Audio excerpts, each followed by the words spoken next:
Proljeće je stiglo, a sa njim i proljetni radovi u vrtu i voćnjaku.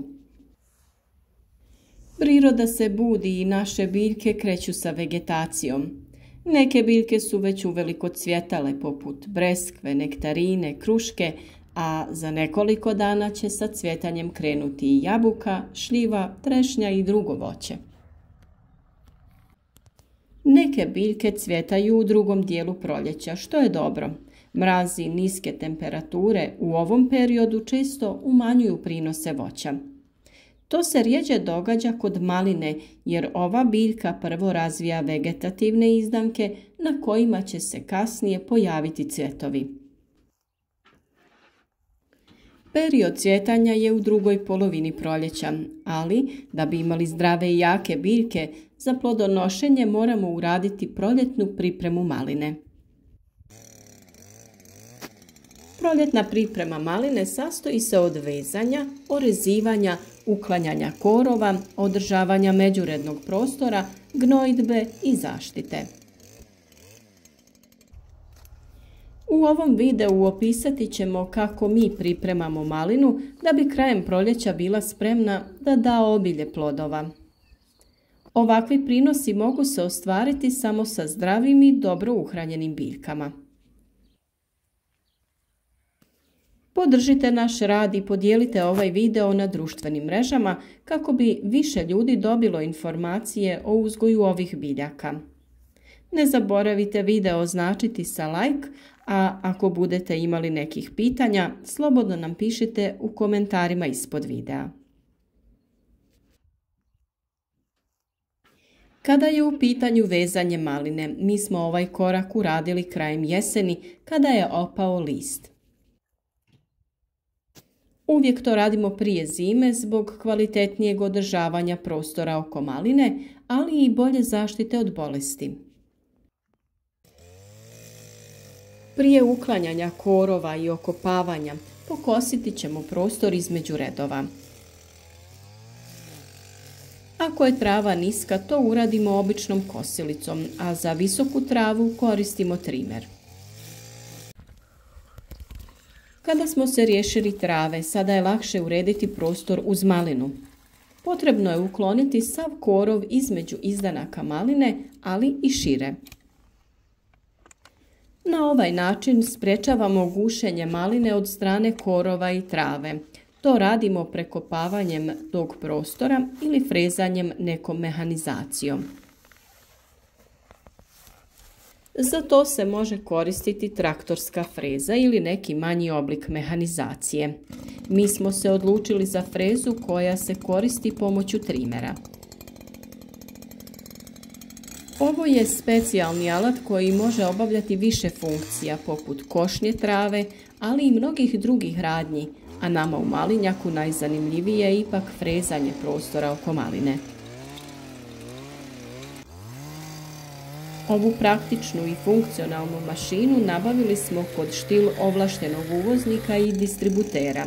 Za više informacija ostaviti ćemo link za web shop unicomerc.ba u opisu videa. Sama obrada tla je jako bitna jer se hranjivo i vlaga lakše kreću prema korijenu biljke, pa se biljka bolje razvija. Osim toga, biljke koje rastu oko maline su joj konkurencija i treba ih držati pod kontrolom. Ovaj postupak treba napraviti prije nego krenu mladi izdanci, koje trebamo pripremiti za plodonošenje u narednoj godini. Ako su se već razvili mladi izdanci, njih možemo ukloniti jer se jako brzo razvijaju i mogu nam stvarati problem u fazi berbe. Njih u potpunosti uklanjamo sve do polovine 4. mjeseca, a kasnije prorjeđujemo i vršimo selekciju. U ovoj fazi ćemo ukloniti i sve stare panjeve koji nam smetaju pri obradi tla. A uz to postoji mogućnost da iz njih izrastu mladi izdanci koji nisu poželjni. Prioritet su nam izdanci koji rastu direktno iz zemlje. Za uništavanje korova možemo se poslužiti i alatom poput motike ili ploskoreza. Ovaj alat je dobar jer omogućuje da ove radove obavimo stojeći, što je bitno radi manjeg naprezanja i bolova u leđima i zglobovima.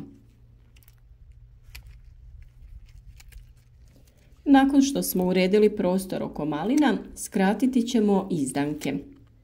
Rezidbu maline radimo u proljeće kada krene vegetacija. Razvijeni pupoljci znak su da je vegetacija krenula i skratiti ćemo sve izdanke iznad zadnje armaturne žice. Pri orezivanju ostaviti ćemo 2 ili 3 pupoljka iznad žice. U voćnjacima gdje se biljke intenzivno uzgajaju više godina, potrebno je raditi analizu tla da bi se utvrdila prisutnost hranjivih tvari. Nakon analize može se ciljano dodati određeni makro i mikroelement koji fali u tlu. Ako u tlu ima dovoljno nekog hranjiva, tada ćemo smanjiti troškove nepotrebnim dodavanjem baš tog hranjiva u tlo. Budući da u našem voćnjaku fali fosfora, primijeniti ćemo hranjivo koje sadrži dovoljnu količinu koja je potrebna za naše biljke. Za ovu namjenu koristimo hranjivo Fertak 32 španjolskog proizvođača Fertina Agro Biotech. NPK formulacija ovog hranjiva je 5-14-5, što označava veću zastupljenost fosfora u odnosu na druge elemente. Sam fosfor je bitan element za razvoj korijenovog sistema, ali i ostatka biljke, pa je potrebno obratiti pažnju pri gnojidbi. U prostor oko maline koji smo isfrezali dodati ćemo gnojivo te ga pomiješati sa zemljom. Na ovaj način sva hranjiva materija iz gnojiva će otići u tlo gdje će biti dostupna biljci. Za gnojidbu maline koristimo stajsko gnojivo, ali uvijek dodatno obogaćujemo tlo mineralima koji su biljci potrebni za ostvarivanje boljih prinosa. Kada intenzivnije krene razvoj rodnih izdanaka, povećati ćemo prihranu na bazi azota. A budući da je u periodu iza nas bilo nekoliko noći sa niskim temperaturama i mrazom, pomoći ćemo biljkama da se lakše oporave. Držimo se toga da samo biljka koja je zdrava i dobro uhranjena može lakše izdržati stresne situacije poput niskih temperatura. Iz tog razloga ćemo izvršiti folijarnu prihranu maline. Budući da su listovi mali, nećemo koristiti veliki atomizer, već manju prskalicu. Za folijarnu prihranu koristiti ćemo hranjivo na bazi aminokiselina. Za to se najčešće koriste biostimulatori na bazi aminokiselina. Mi smo se za ovu namjenu odlučili za zoberaminol španjolskog proizvođača Zoberbach. Na 10 litara vode upotrijebiti ćemo 30 ml tečnog hranjiva. Ovaj tretman može se uraditi i na drugom voću i povrću koje je izloženo niskim temperaturama, a kod kojeg je vegetacija već intenzivnije krenula, poput jagode, kupine, vinove loze i sličnih. Velik problem pri uzgoju maline stvaraju bolesti, pa ćemo u narednom periodu, kada rodne grane izrastu na dužinu od oko 10 cm, uraditi zaštitu od bolesti.